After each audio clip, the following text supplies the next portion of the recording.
Good morning, ladies and gentlemen. We have a Sabbath day message today, Luke 14th chapter. I will read in Tamil. ஒரு ஓய்வு நாளிலே பரிசேயரில் தலைவராகிய ஒருவனுடைய வீட்டிலே அவர் போஜனம் பண்ணி கொண்டிருக்கும் போது அப்பொழுது கோவை வியாதி உள்ள ஒரு மனுஷன் அவருக்கு முன்பாக இருந்தான். என்ன செய்வாரோவென்று ஜனங்கள் அவர் மேல் நோக்கமாயிருந்தார்கள். இயேசு நியாயாஸ்திரிகளையும் பரிசேயரையும் பார்த்து, ஓய்வு நாளிலே சுஸ்தமாக்குறது நியாயமா என்று கேட்டார். அதற்கு அவர்கள் பேசாமல் இருந்தார்கள். அப்பொழுது அவர் அவர்களை அழைத்து சுஸ்தமாக்கி அனுப்பிவிட்டு அவர்களை நோக்கி, உங்களில் ஒருவனாகிலும் கழுதையாகிலும் எருதையாகிலும் ஒரு ஓய்வு நாளிலே தெருவிலே விழுந்தால் அதை அவன் உடனே தூக்கி விடுவானோ என்றார். அதற்கு உத்தரவு சொல்ல அவர்களால் கூடாமற் போயிற்று. விருந்துக்கு பட்டவர்களும் பந்தியில் முதன்மையாக இடங்களை தெரிந்து கொண்டு அவர் பார்த்து அவர்களுக்கு ஒரு உவமையை சொன்னார். ஒருவனால் கல்யாணத்துக்கு நீ அழைக்கப்பட்டிருக்கும் போது பந்தியில் முதன்மையான இடத்தை உட்கார்ந்து உன்னிலும் கனம் உள்ளவன் ஒருவேளை அவனால் அழைக்கப்பட்டிருப்பான். அப்பொழுது உன்னையும் அவனை அழைத்தவன் உன்னிடத்தில் வந்து இவருக்கு இடங்கொடு என்பான். அப்பொழுது நீ வெட்கத்தோடே தாழ்ந்த இடத்தில் போக வேண்டியதாயிருக்கும். நீ அழைக்கப்பட்டிருக்கும் போது போய் தாழ்ந்த இடத்தில் உட்காரு. அப்பொழுது உன்னை அழைத்தவன் வந்து, சிநேகிதனே, உயர்ந்த இடத்தில் வாரும் என்று சொல்லும்போது உன்னுடனே கூட பந்தியில் இருக்கிறவர்களுக்கு முன்பாக உனக்கு கனம் உண்டாகும். தன்னைத்தான் உயர்த்துகிறவனோ தாழ்த்தப்படுவான், தன்னைத்தான் தாழ்த்துகிறவனோ உயர்த்தப்படுவான் என்றார். அன்றியும் அவர் தம்மை விருந்துக்கு அழைத்தவனை நோக்கி, நீ பகல் விருந்தாவது இரவு விருந்தாவது பண்ணும்போது உன் சிநேகிதனை ஆகிலும் உன் சகோதரனை ஆகிலும் உன் பந்து ஜனங்களை ஆகிலும் ஐஸ்வர்யமுள்ள அயலாகத்தாரையாகிலும் அழைக்க வேண்டாம். அழைத்தால் அவர்கள் உன்னை அழைப்பார்கள். அப்பொழுது உனக்கு பதில் செய்தாகும். நீ விருந்து பண்ணும்போது ஏழைகளையும் ஊனரையும் சப்பானிகளையும் குருடரையும் அழைப்பாயாக. அப்பொழுது நீ பகலில் பாக்கியவனாயிருந்து இருப்பாய். அவர்கள் உனக்கு பதில் செய்ய மாட்டார்கள். நீதிமான்களில்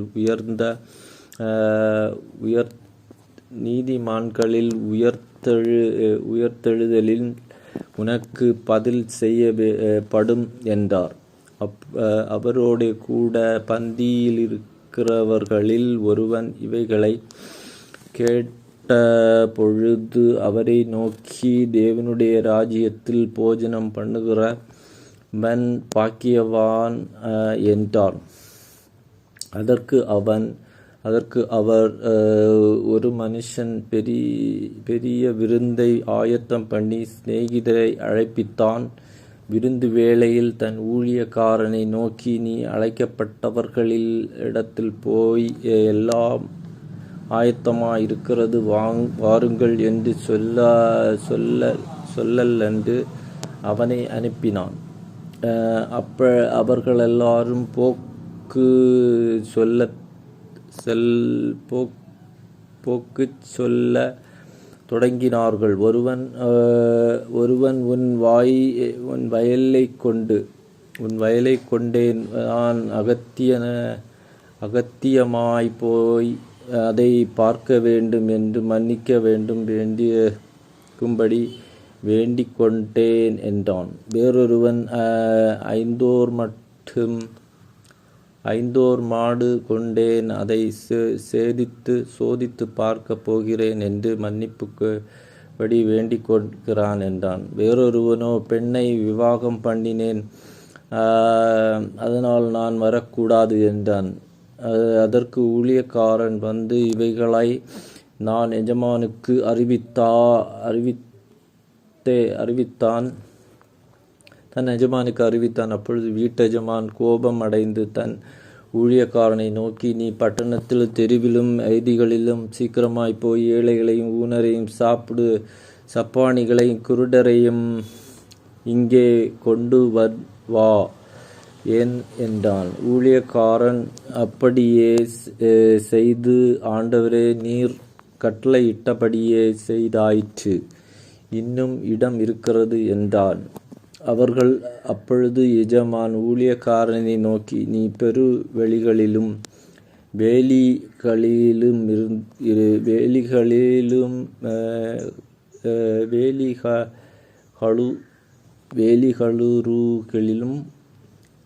வெளியூர்களிலும் போய் என் வீடு நிறையும்படியாக ஜனங்களை உள்ளே வரும்படி வருந்தி கொண்டு கூட்டி வா.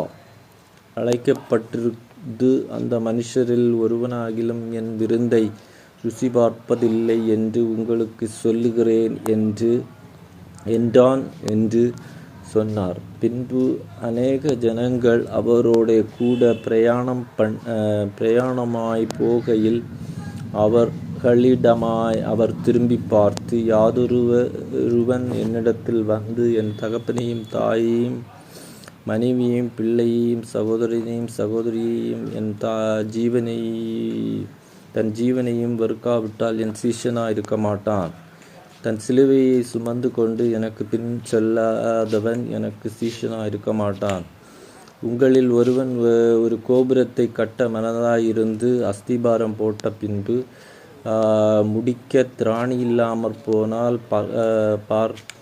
பார்க்கிறவர்கள் எல்லாரும், இந்த மனுஷன் கட்டத் தொடங்கி முடிக்க திராணி மற்றவனைப் போல போனான் என்று சொல்லி தன்னை பரியாசம் படிக்கி அதை கட்டி தீர்ப்பதற்கு தனக்கு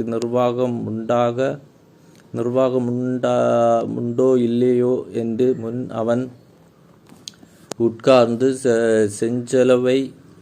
செல்லும் சிலவை கணக்கு பாராமல் இருப்பானோ? அன்றியும் ஒரு ராஜா மற்றொரு ராஜாவோடு யுத்தம் செய்ய போகிறபோது தன் மேல் 20,000 சேவர்களோடு வரும். அவனை தான் 10,000 சேவரை கொண்டு எதிர்கூடலாமோ கூடாதோ என்று முன் உட்கார்ந்து ஆலோசனை பண்ணாமலிருப்பானோ? கூடாததொன்றும் கண்டால் மற்றொருவன் இன்னும் கூடாதொன்று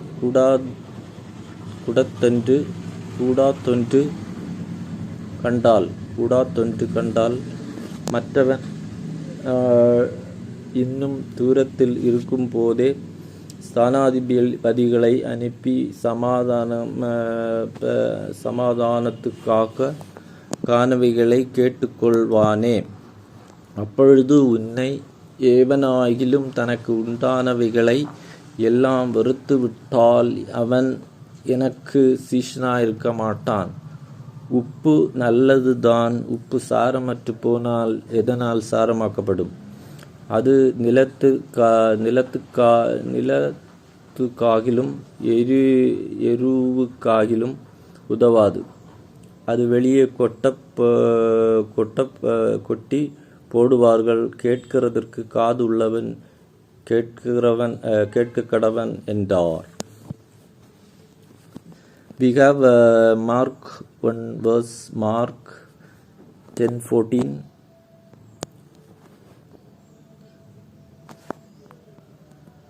And Psalm reading. But when Jesus saw, he was much displeased and said to them, allow the little children to come to me, and do not hinder them, for of such is the kingdom of God. We have Psalm reading from Psalm 121.